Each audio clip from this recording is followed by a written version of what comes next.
Calma, só um pouquinho. O vídeo já vai começar. Sejam todos bem-vindos ao canal da Missão Ressignificar. Gerando uma história de transformação genuína à luz da palavra. Compartilha, se inscreva, vai lá também, dê uma olhadinha nas nossas outras redes sociais.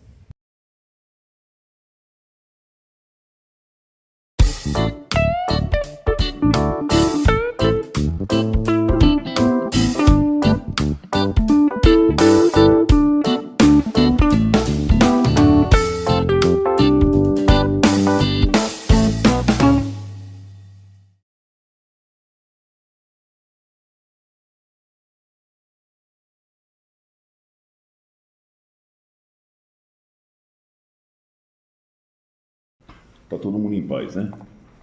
Deus. 1 Samuel capítulo 15.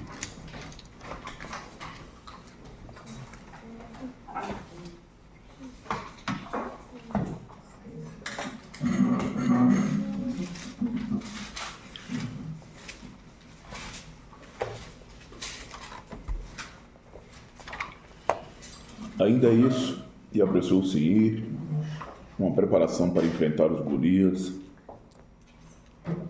da nossa vida. A conversa de hoje vai começar a entrar no novo patamar, vai começar a dificultar um pouquinho mais, na grande expectativa de que a gente desperte. O título é simples: A Insujeição Rebelde de Saul. Tá bom, hein, Sara? A insujeição rebelde de Saul. Sujeição. 1 Samuel capítulo 15, versículo, começa assim: Então disse Samuel a Saul: Enviou-me o Senhor a ungir-te rei sobre seu povo, sobre Israel. Ouve, pois, agora a voz das palavras do Senhor. Assim diz o Senhor dos Exércitos: Eu me recordei do que fez Ameleque a Israel, como se lhe opôs no caminho quando subia do Egito. Êxodo capítulo 17.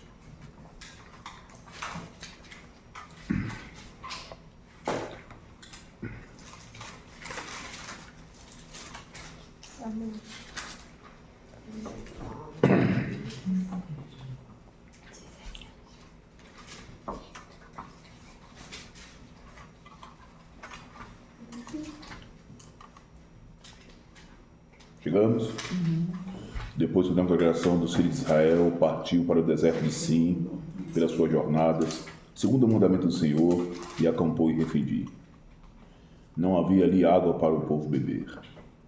Então contendeu o povo com Moisés e disse-lhe: Dai-nos água de beber. E Moisés disse-lhes: Por que contendeis comigo? Por que tentais ao Senhor? Tendo, pois, ali o povo sede de água, o povo murmurou contra Moisés e disse: Por que nos fizeste subir do Egito para nos matar de sede, a nós, a nossos filhos e a nosso gado? Clamou Moisés ao Senhor, dizendo: Que farei esse povo? Daqui a pouco me apedrejará. Então disse o Senhor a Moisés: Passa diante do povo e toma contigo alguns dos anciãos de Israel, e toma na tua mão a tua vara com que feriste o rio, e vai. E eis que eu estarei ali adiante de ti sobre a rocha, em Horebe, e tu ferirás a rocha, e dela sairão a água, e o povo beberá. E Moisés assim fez, diante dos olhos dos anciãos de Israel, e chamou aquele lugar Massá e Meribá, por causa da contenda dos filhos de Israel, porque tentaram ao Senhor, dizendo: Está o Senhor no meio de nós ou não? Então veio Ameleque, pelejou contra Israel em Refidim. Por isso disse Moisés a Josué: Escolhe-nos homens que saia a peleja contra Amaleque. Amanhã eu estarei sobre o cume do outeiro, e a vara de Deus estará na minha mão. E fez Josué como Moisés lhe dissera, pelejando contra Amaleque. Mas Moisés, Arão e Hur subiram ao cume do outeiro. Acontecia que, quando Moisés levantava a mão, Israel prevalecia, mas quando baixava a mão, Amaleque prevalecia. Porém as mãos de Moisés eram pesadas, por isso tomaram uma pedra e a puseram debaixo dele para sentar-se, sobre ela. E Arão e Ur sustentaram suas mãos, um de um lado e o outro do outro. Assim ficaram as suas mãos firmes até que o sol se pôs. E assim Josué desfez Amaleque, seu povo, a fio de espada.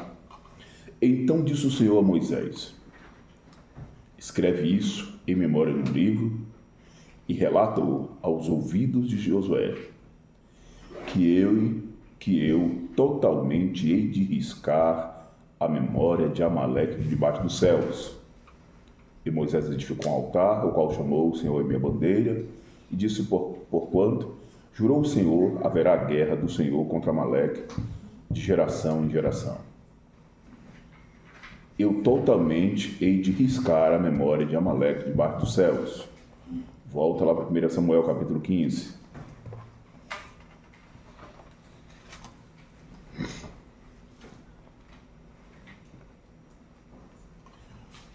Então, Deus, nos 2 versículos que nós lemos, Saul está sendo incumbido de algo. O algo que Saul está sendo incumbido em fazer foi uma promessa que Deus fez para o seu povo 500 anos antes.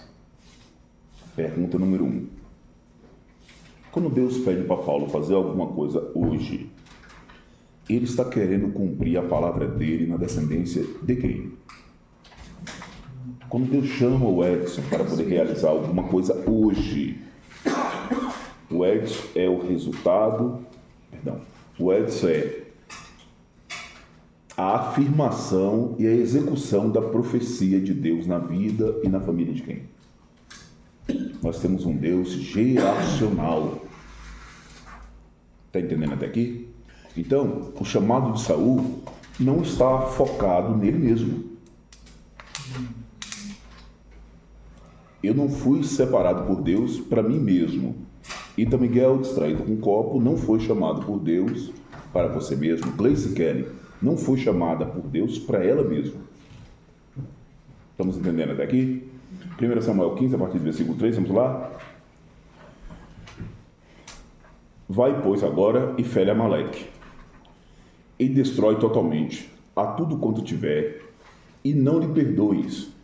Porém, matarás desde o homem até a mulher, desde os meninos até os de peito, desde os bois até as ovelhas, e desde os camelos até os jumentos. O qual Saul convocou o povo e os contou em Telaim, 200.000 homens de pé, e 10.000 homens de Judá. Chegando, pois, Saul à cidade de Amaleque, pôs emboscada no vale. E disse Saul aos queneus: ide-vos, retirai-vos do meio dos amalequitas, para que não vos destrua juntamente com eles, porque vós usastes de misericórdia com todos os filhos de Israel quando subiram do Egito. Assim os queneus se retiraram do meio dos amalequitas. Eu não quero falar muito dos queneus, porque Tislene pregou, e não tem muito tempo aqui nessa mesa, quando ela fala dos recabitas. Os recabitas, lá em 2 de Crônicas, os queneus é a origem daquele povo recabita. E aqui tem uma pergunta interessantíssima, que a gente já vamos começar a pensar logo agora. Qual a intenção de Saul em tirar os queneus do meio dos amalequitas? A grosso modo, como Deus mandou ele exterminar os amalequitas, parece que Saul é um menino muito obediente, né? Não, Deus falou para lidar só com os amalequitas, então tem um povo misturado aqui, independente desse povo, eu vou tirar.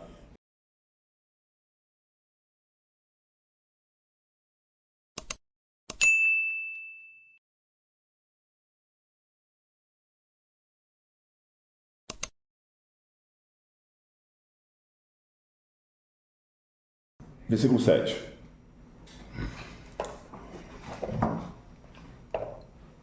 Vamos ver se vai dar conta aí. Então feriu Saul os amalequitas, desde Avilá até chegar a Sul, que está de fronte ao Egito. E tomou vivo a Agag, rei dos amalequitas, porém a todo o povo destruiu a fio da espada. E Saul e o povo pouparam a Agag, pouparam o melhor das ovelhas e das vacas, e da segunda ordem, e os cordeiros, e o melhor que havia, e não quiseram destruir totalmente. Porém, toda coisa vil e desprezível, destruíram totalmente. Volta lá no versículo 3. Vai, pois, agora e fere Amaleque, e destrói totalmente a tudo quanto tiver. Não lhe perdoes, porém matará desde homem até mulher, desde os meninos até os de peito, desde bois e ovelha, desde os camelos até o jumento. Essa foi a ordem dada, não foi? Lá no versículo 7, versículo 8, tomou vivo Agag, rei dos amalequitas. Porém todo o povo feriu a fio de espada. Saul e o povo pouparam Agag. Quem foi que poupou Agag? Saul e o povo. Então o povo está sempre caminhando debaixo do rei. Porque Deus não falou com o povo, Deus falou com Saul. Ele poupou Agag, poupou o melhor das ovelhas, o melhor das vacas, fez uma segunda peneira para pegar uma segunda ordem disso, os cordeiros melhores que havia, e não quiseram destruir totalmente. E aqui entra um princípio de julgamento fantástico. Tudo aquilo que é vil, eles destruíram. Resumindo, aquilo que Saul julgou que não seria bom para ele, ele destruiu. Pergunta número 1. Isso é obediência? Não. Pergunta número 2. Não parece que Saul tira os queneus ali de dentro, que é para não ter testemunha da besteira que eu vou fazer daqui a pouco? A gente vê lá na frente como é que funcionam os recabitas. Nós temos um ensinamento. O ensinamento que o papai recebeu foi esse. O filho, o neto, está todo mundo em cima daquele ensinamento. Tira essas testemunhas aqui do meio. É mais ou menos como acontece só nos filmes policiais, que isso não acontece em vida real. Quando chega, que tem muito dinheiro, que tem uma apreensão de droga, tira um povo ali, um policial pega uma parte aqui, o outro... Não funciona mais ou menos dentro dessa dinâmica. Então, e o mais interessante disso, Saul está debaixo de uma unção. Eu já falei algumas vezes, tem um negócio perigoso, é unção. Porque, como diria o apóstolo, uns são e outros não são. E a confusão que teve nos céus e que tem ecoando a eternidade foi o querubim ungido. Então ele foi ungido para. Então é possível alguém ser separado, escolhido e ungido para fazer algo, e no meio do algo que ele vai fazer para Deus, ele decidir fazer as coisas do seu jeito, ao seu modo, ao seu bel prazer, julgar as coisas da maneira que lhe apraz. É possível ser líder assim, é possível ser pastor assim, é possível ser chefe de família assim. Que Deus manda você fazer uma coisa e você vai lá e faz outra. Que Deus manda você destruir, mas você vai lá e poupa uma parte, porque Deus errou quando ele pediu para matar essa ovelhinha linda de Jesus aqui, porque ela é muito linda. Então a ordem é destruir totalmente, não perdoar e matar. Agora, vê se não parece muito uma parte do nosso tempo. Quando a gente chega, nós vamos ler o texto já, ele manda matar os sacerdotes de Nob. Os sacerdotes que estão em Nob, é esse mesmo Saul que manda matar. Agora, preste bem atenção. Ele tem coragem de poupar os animais, poupar Agag e matar os homens escolhidos de Deus. Aonde é que a minha desobediência leva? A que nível de cegueira eu ando quando eu não obedeço aquilo exatamente como Deus mandou? Então, já disse isso várias vezes, vou dizer mais uma. Obediência, segundo os seus termos, não é obediência. Eu acho que já. Escondida na obediência está a cura que você precisa. E nós estamos necessitando desesperadamente disso. Então, o fato de Saul receber uma unção sobre si, aquela unção só tem validade nele a partir do momento que ele anda em obediência. A unção que você tem, o chamado que você tem, o dom que você tem, ele não tem uma validade divina dentro de um contexto da desobediência. É para você, não é para o reino. Analise a vida de Saul. Saul fez muito para ele. Na sua história final, deixa eu me vingar deles terem ferido os meus olhos.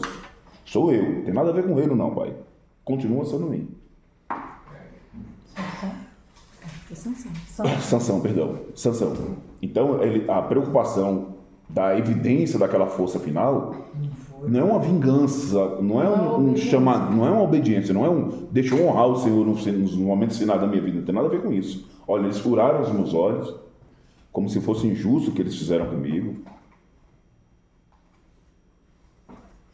Deixou ouvir os animais e Agag teve coragem de matar sacerdotes do Senhor que estavam em Nob. Vamos lá no texto, espiar esse texto aqui? 1 Samuel 22.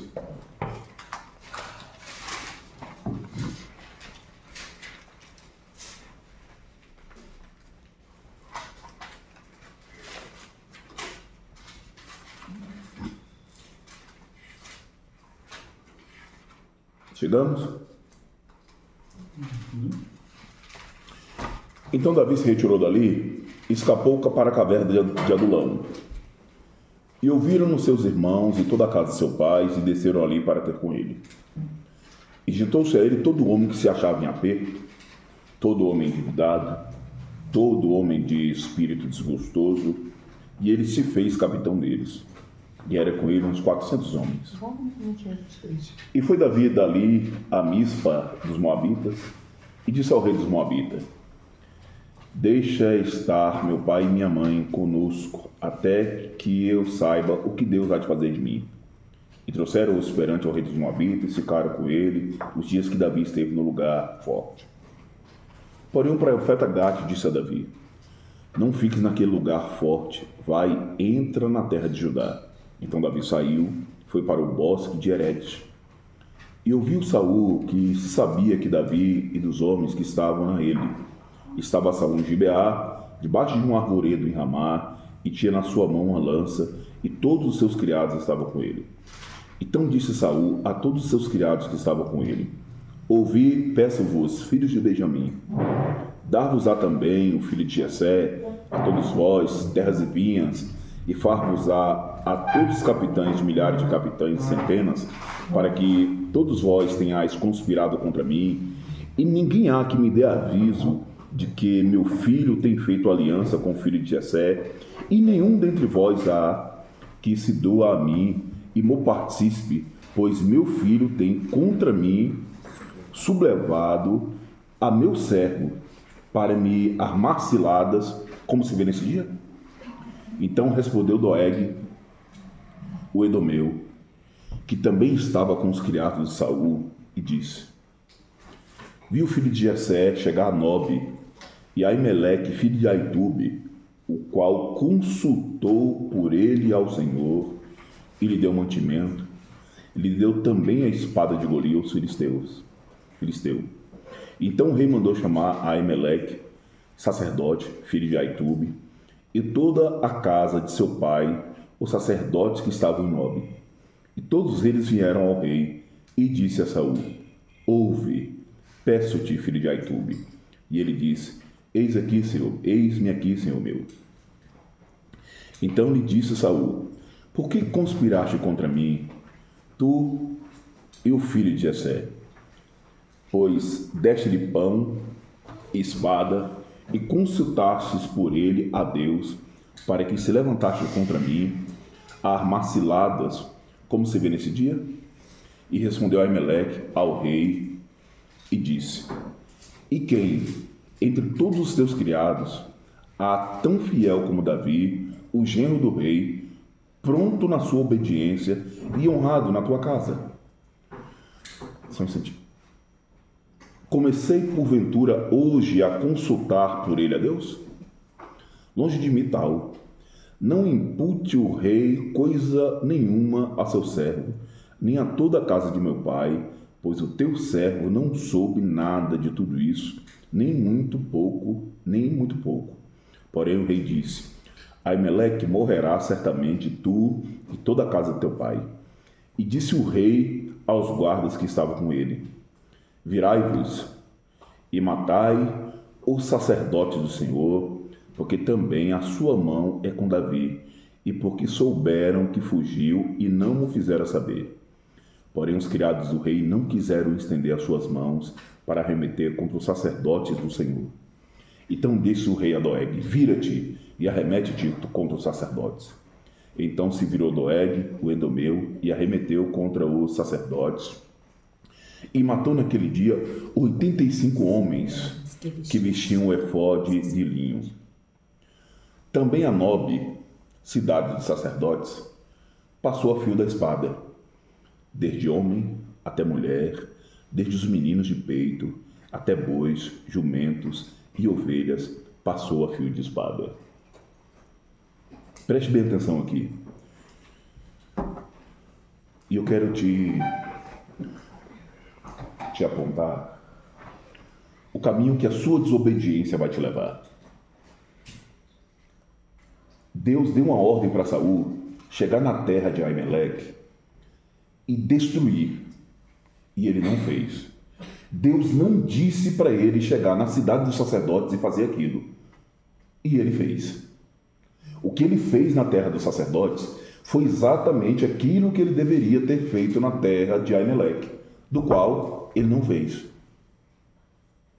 O sacerdote, que a gente poderia aqui representar como rei dos amalequitas ali, e todos os demais do povo, que ninguém foi poupado, na continuação do texto você vai ver que um escapou. Eu fico pensando, foi um homem só que matou aqueles 85. Dava para ter escapado mais gente, não dava? Eu acredito que os sacerdotes ficaram todos parados.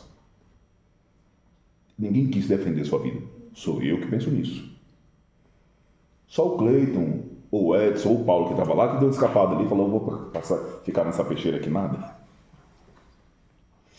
Então, quando se mata alguém que é um sacerdote, existe um peso e uma maldição transferida para quem derrama este sangue. O derramado sangue que ia cair na terra dos amalequitas, ele era um processo redentivo. Sim. O derramado sangue na terra de Nobe, ele passa a ser um processo condenativo. É a sentença, na verdade. Ele ali selou a sua sentença. Os únicos que poderiam, de algum modo, levar perdão à vida de Saul, ele fez questão de matar. Ninguém mais tem condições de levantar um sacrifício. Ninguém mais tem condições de fazer nada pela vida de Saul, porque ele terminou com todos. E o que fugiu foi por causa de Davi. Dois paralelos tem aqui. Vamos usar a nossa linguagem aqui. O Paulo mexe com marketing. Para ele, mas para Deus, ele não faz isso sob nenhum tipo de hipótese.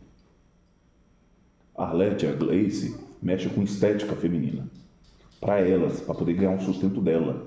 Mas não peça para elas fazerem isso para socorrer uma menininha, alguém que está precisando ali, por reino de Deus, que por ele a gente não faz. Ela pede. E aí você é obrigado. Ela pede pelo Você está entendendo o paralelo que nós estamos querendo fazer? Sim, senhor.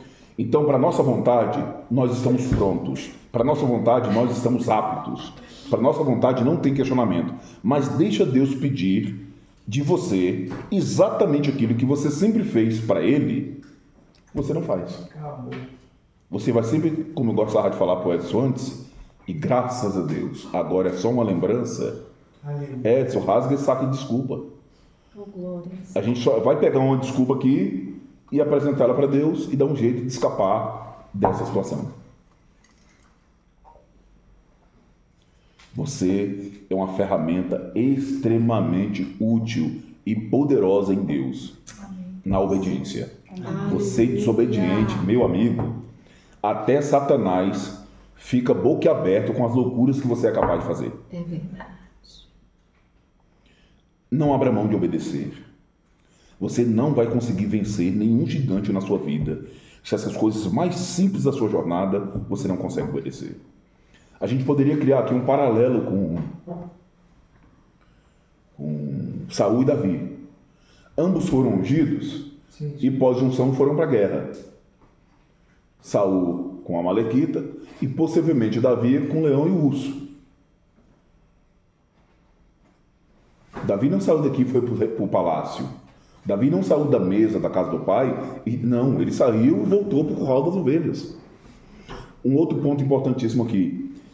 Permita-se ser preparado por Deus. Só Deus sabe o que você vai precisar viver no reino amanhã. E a preparação não diz respeito ao que você quer e nem tampouco ao que você sabe. É Ele. Quando aparece um leão e quando aparece um urso diante de Davi, só Deus sabia que aqueles dois seriam a preparação que ele precisava para poder enfrentar o Golias daqui a pouco.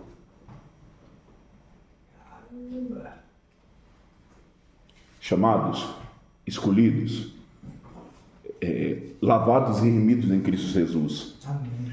O Senhor me dá a honra de pastorear uma mesa multiministerial. Só tem um ponto nesse contexto: obediência. E nós não vamos conseguir lidar com obediência distante da palavra.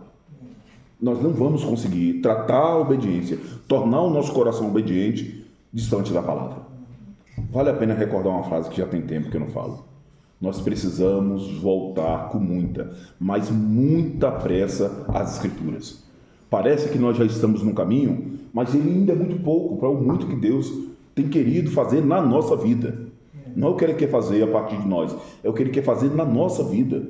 A nossa vida precisa mudar. Nós hoje somos exatamente igual a Saul. Deus manda a gente fazer alguma coisa e a gente escolhe o meio, a forma, o como, a hora, o nosso melhor momento. Não existe nenhum tipo de sacrifício na nossa jornada para poder viver e realizar as coisas de Deus. Se tiver no meu tempo livre, eu faço. Se eu tiver afim, eu faço. Se eu gostar e se eu quiser, eu faço. Nunca temos um coração inclinado e prazeroso para poder lidar com as coisas de Deus. E aí nós vamos fazer sempre igual Saul. Eu não vou fazer para Deus, mas amanhã uma cilada maligna vai fazer com que eu realize exatamente aquilo que Deus mandou fazer para Ele, para mim mesmo. E isso me revela. Isso revela quem eu sou. Isso externa o meu coração. Deus já sabe quem nós somos. A partir de agora, os irmãos que vão ficar sabendo. Homem que ama e deixa vivos os animais e escolhe matar os sacerdotes, jamais reinarão. Jamais conseguirão derrubar os gigantes na sua vida. Homens que amam fazendas e desprezam missionários. Isso cabe a nós cristãos. Isso cabe a nós pastores. Há muitos de nós que aprendemos a ter um prazer tão gigantesco no dinheiro, naqueles 3 minutos do culto do dízimo e da oferta.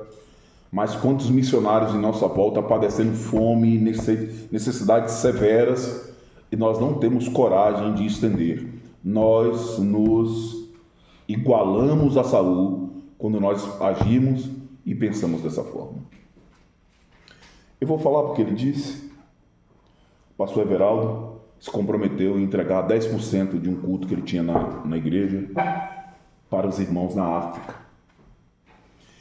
Então, não sei se era quarta-feira, enfim, era um dos cultos no meio da semana. Todos os dias, pela manhã, ele ia para a lotérica para poder realizar o depósito de 10% do que tinha entrado no culto anterior para os irmãos na África. Quando foi um dia, ele notou que aquele envelope estava muito cheio e muito pesado. Eita. Não tinha nada mais ali dentro. Ele não precisava apanhar de Deus no meio da rua como ele apanhou. Você não falou que ia mandar 10%? 10% do que entrou no culto ontem está aí. É você que está julgando que é muito. Os seus 90% que ficaram lá aumentou também. Mas agora você está julgando que é muitos 10% que você está mandando para o outro irmão lá do outro lado. Eita. Não é o pastor Everaldo, não. Somos nós. Não é Saul, não. Somos nós. Que bom que antes de chegar na lotérica, ele corrigiu logo seu coração em Deus e ponto final. Mas muito de nós entra pelo ouvido e sai pelo outro, e a gente continua a nossa jornada desse jeito. Aprendemos a amar as nossas fazendas e a desprezar missionários. Homens que amam bichos e desprezam almas. Vou dar pausa que não posso. Então, e a gente não pode nem falar muito disso, que isso aqui dá um processo de direito de animal. Você é doido, ela tem curso papel, se ofender na internet, eu não vou apoiar, meu Deus. Tá gravando. Então isso. Mas não coloque isso daqui só como a figura do animal, de um modo geral. A bordoleira. E se a gente Então nós temos um desprezo total por almas. Tira o animal e paga outras coisas. Total por almas. Nós temos um desprezo total por almas. O Senhor nos salvou e Ele não fez mais do que a obrigação dele de nos salvar. Nos comissionar para poder resgatar a vida de outro, isso faz parte das nossas escolhas. Eu vou escolher qual é o outro, onde está o outro, quem é o outro, se eu gosto do outro, se eu concordo com o outro, se o outro pensa igual a mim. Se não entrar dentro do meu parâmetro, eu não sou cristão para a vida daquele dali. E isso fala muito com os nossos jovens e adolescentes aqui, né? É porque é muito fácil ser cristão aqui ao redor dessa mesa, sentado no sofá e por aí vai. E na escola, quem somos? Hein, Miguéis? Miguéis ou Miguéis? Miguéis? Pronto, a partir de hoje é Miguéis. Você entende? Então, nós precisamos romper com essa realidade do desprezo que nós temos pelas almas. As almas nós sempre deixamos para segundo plano. E é um plano que nunca acontece.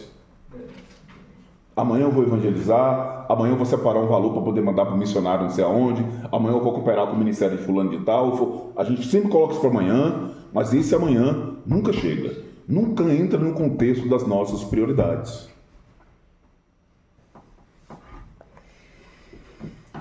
Falar. Desobedientes jamais vencerão gigantes. Logo no começo, tem uma pergunta que ecoa: qual é o gigante que você está tendo que enfrentar hoje? Para muitos são dores, depressões, angústias, solidões, fobias. Qual é o gigante que você tem que enfrentar hoje? Qual é a luta pessoal que você está passando? O que é que está se agigantando diante de ti e que parece que não tem nenhum tipo de solução? Talvez valha a pena você dar um passo para trás, recuar um pouco, voltar para a jornada e para o caminho da obediência, e você só vai ter vitória, você só vai ter conquista assim. É uma brincadeira que eu gosto de fazer, mas é muito sério. Você sabe que o surgimento de Saul na literatura bíblica se dá com o fato de que o seu pai perdeu as jumentas. Lembra? Ele foi atrás dos jumentos. E daqui a pouco o pai estava preocupado que perdeu-se as jumentas e ele também ficou perdido. Então, como perdeu jumentas e jumentos, é porque ele está perdido. Ele está se igualando em algum... A situação de Saul está tão grave, está tão séria, que ele conversa com o servo dele: olha, será que não tem um homem de Deus aqui que a gente possa consultar? Aí o servo que sabe que Samuel está ali: olha, tem um homem ali. Aí o Saul fala assim: eu não tenho nada para poder levar. É o servo que financia isso. Aí ele chega diante de Samuel e fala assim: você sabe onde é que mora o homem de Deus? O recurso não é dele, a oferta não é dele. O coração de quem está procurando não é dele. Então ele está diante do homem de Deus, perguntando onde está o homem de Deus. Então a proposta que Deus está trazendo para ele é uma proposta de correção. Sai dessa jornada de desobediência e entra nesse patamar, e ele não. Quero terminar com um versículo. Amós capítulo 4, versículo número 12. Eita.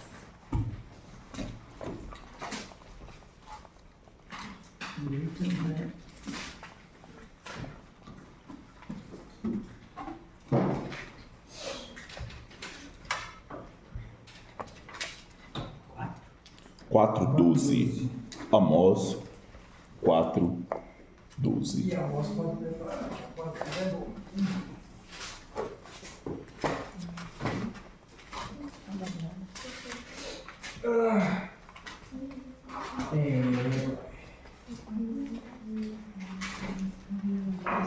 Pastor, essa conversa está parecendo com um que eu e o Edson escutamos há um tempo atrás. Só que em vez de você encontrar os faraós, quais são os Saúls que estão caminhando junto com os faraós, né? Só os jejuns. E não dá nem para tirar. Achamos? Estava perdido? Achamos, Miguel? 4:12. Eita, pai, eita. Meu Deus do céu, Senhor. Vamos concentrar. Amém. Falei, Miguel. Portanto, assim te farei, ó Israel, e por isso te farei. Prepara-te, ó Israel, para te encontrares com o teu Deus. Prepara-te, ó Israel, para te encontrares com o teu Deus. Prepara-te, ó Edson, para encontrar-te com o teu Deus. Prepara-te, Paulo, para encontrar-te com o teu Deus. Dalvânia, Arlete, preparem-te para encontrar com o teu Deus. Crianças, preparem-se para encontrar com o seu Deus. E se nós não chegarmos diante dele com uma jornada proveitosa de obediência à sua palavra, o peso do julgamento, porque o Senhor é justiça. Eu escrevi ontem falando que o único caminho que existe para um cristão na face da terra é o caminho do amor. Mas nós vamos estar diante dele. E lá o amor não vai prevalecer. Vai se manifestar a justiça. A justiça.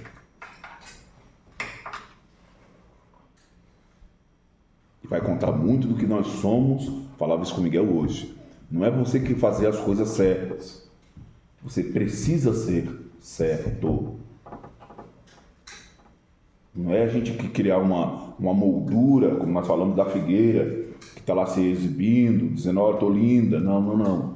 É preciso que nós deixamos de ser sepulcros caiados, extremamente adornados, muito bem pintados por fora, mas carregando uma mumificação destruída por dentro. Isso não representa a realidade do Evangelho. O nosso coração é um coração extremamente duro, petrificado. Verdade. A nossa boca, a mesma boca, está jorrando bem e mal, bênçãos e maldição, continuamente. A nossa vida necessita passar por um crivo de correção. Apressou-se em ir. Saul não pôde derrubar o Golias, porque Saul é desobediente. Saul não pode derrubar Golias, porque Saul não se sujeita à palavra de uma autoridade. Saul não pode derrubar Golias, porque Saul é rebelde. Vou repetir, Saul é rebelde. Saul é rebelde. E homens que não se sujeitam à autoridade, mulheres que não se sujeitam à autoridade e que são rebeldes, jamais conseguirão derrubar os Golias do nosso tempo.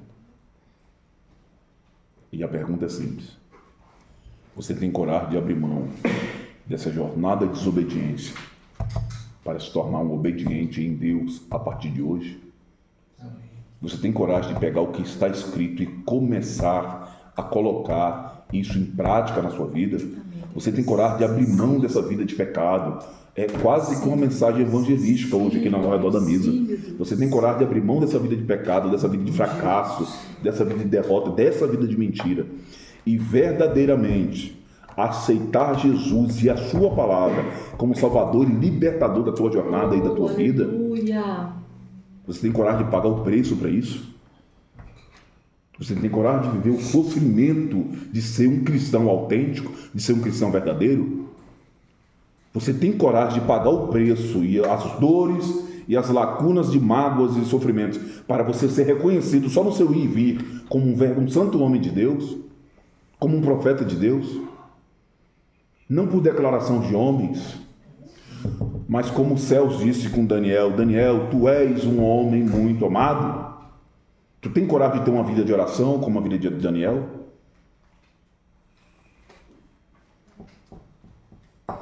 Não esqueça, você está no canal da Missão Ressignificar, gerando uma história de transformação genuína à luz da palavra.